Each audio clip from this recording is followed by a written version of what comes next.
Good afternoon, I'm Gloria Riviera. I'm here in Ferguson, and we are on South Florissant Street. We're just down from the police department in Ferguson, which was the site of so much protest last evening and into the early hours of this morning. You've seen those images of cars on fire, of buildings on fire.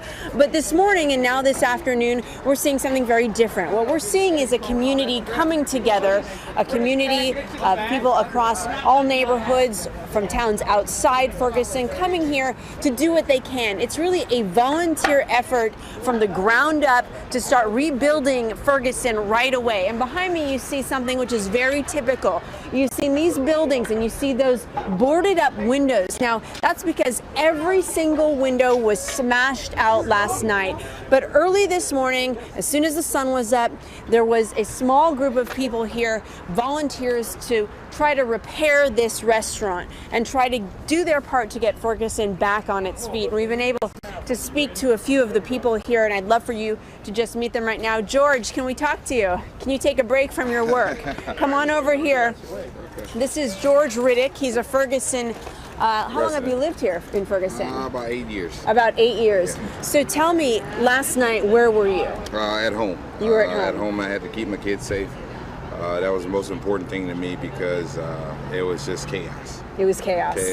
Absolute chaos. You were watching it on television. You knew it was happening. How far is your home from the area? I mean, when you saw... Maybe 2 blocks. 2 blocks? Yeah. You locked your door last night? No, I didn't really lock my door. I mean, I wasn't concerned of anybody doing anything damage to my house or anything like that. My more concern was my son, my family, just to make sure they were safe. Did you feel safe? I know there's been a huge increase in the amount of police here in your town. Did you feel they were doing enough to keep the residents safe? I think they did what they could do, given the circumstances. Given the circumstances. Given the circumstances, I mean, they can't be everywhere, you know what I mean? Sometimes as people, we have to take responsibility for ourselves sometimes, you know what I mean? Police can't always be there, you know, you have to, you know, do what you can to help out yourself. George, you've lived with this situation, the Michael Brown, Officer Wilson incident for so many months now. How much would you say has it been at the forefront? Has Ferguson been really defined by the anticipation of a result for the last few months? It's been at the forefront ever since the incident happened. Everyone talking about it. It's that's all it's been talked about. You know what I mean? I think I don't know. You're kind of caught in the middle. It's a lot of emotion, but you have to get back from your emotion.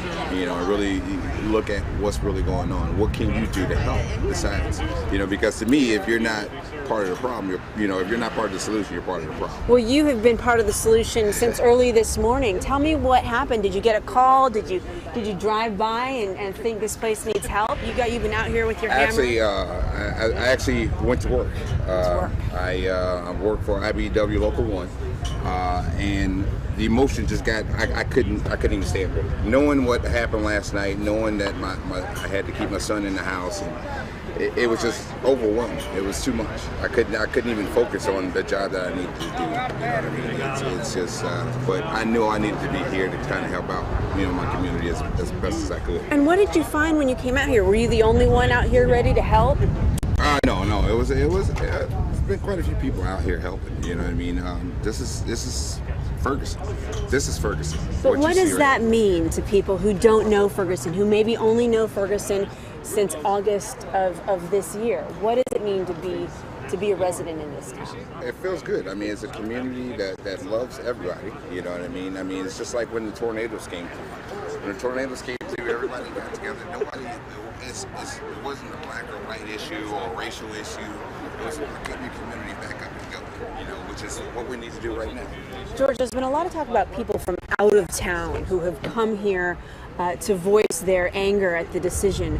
Have you seen that? Have you seen a lot of groups from out of town coming in? The majority of the people who caused the damage last night are not here, and they do not live in Ferguson. They're not locals. That was what you saw. People who live in Ferguson, they care about their community. You know, we don't destruct our own property. That makes no sense. You know what I mean? You know, a criminal is a criminal. You know, when criminals came in, they just was amongst everyone else. They mixed in and they took an opportunity, you know what I mean, to do whatever they did, you know what I mean. And it was not fair to us, but you know, we get knocked down, but we'll get right back up.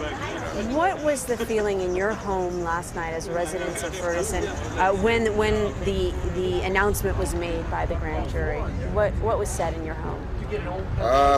It was a lot of anger. You know, I mean, you know, I'll be honest with you, it was a lot of anger. I mean, the fact that nothing was able to be done, or nothing was able to be found about the case. But you know, you got to let the process take its course. You know what I mean? I mean, what can you do? I mean, like I teach my kids, you can only control yourself. You can't, you know, worry about everybody else. You can only do what you can to do. And I think the most important thing is just to get out here and vote. Voice your opinion. Go to the polls. You know what I mean? Voice your opinion. That's the more constructive way to do things. That's interesting what you told your kids. How old are they? I have a 17-year-old, 27-year-old, and then my middle son, he is 24. So you told them young men here, 17. Michael Brown was 18. Oh, sorry, we have a little bit of audio, but that's it. So you have a 17-year-old. Michael Brown was 18. What did you say to him about this? He needs to pay attention. You know, I mean, he needs to pay attention to what's going on. He needs to pay attention. Yeah, pay attention. I mean, you know, like I tell them all the time. I say, you guys are so quick to, you know, the social media. You know, you can come together on social media to do something crazy, or to get together for something that makes no sense. But when it comes to something that can benefit you, I don't see you guys getting together. So, you know, why not? You know, so I'm just making them think. Making them think. And do you feel good about raising him here? Are you going to stay here, raise him in Ferguson? Not going anywhere. Not going anywhere. Not going anywhere. George, thank you so much for talking to ABC. Right. I appreciate it. Right. Thank you so much. All right. So you've just heard now from George Riddick. He's just one of about a dozen guys here who have come together. I saw someone handing out sandwiches.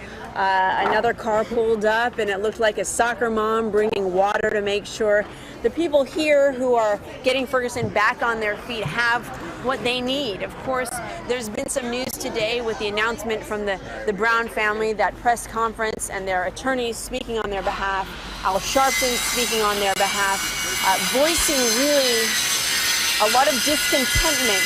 I hope you can hear me now. The construction is going on, so you just gotta bear with me. But that Brown family statement, those lawyers voicing their discontentment, saying the process itself should be indicted. Very unhappy with that, saying that they hope the federal investigation comes to a different conclusion. But for now, this community of Ferguson, they have the conclusion of the grand jury. No charges against Officer Wilson. This city, this town, we are preparing for the second night. There will still be a continued police presence on the streets here. In fact, some of the buildings still smoldering. But for now, where I stand on South Florissant Street, just down from the police department, they're concerned with putting things back together. We'll have more for you as we have it. I'm Gloria Riviera in Ferguson.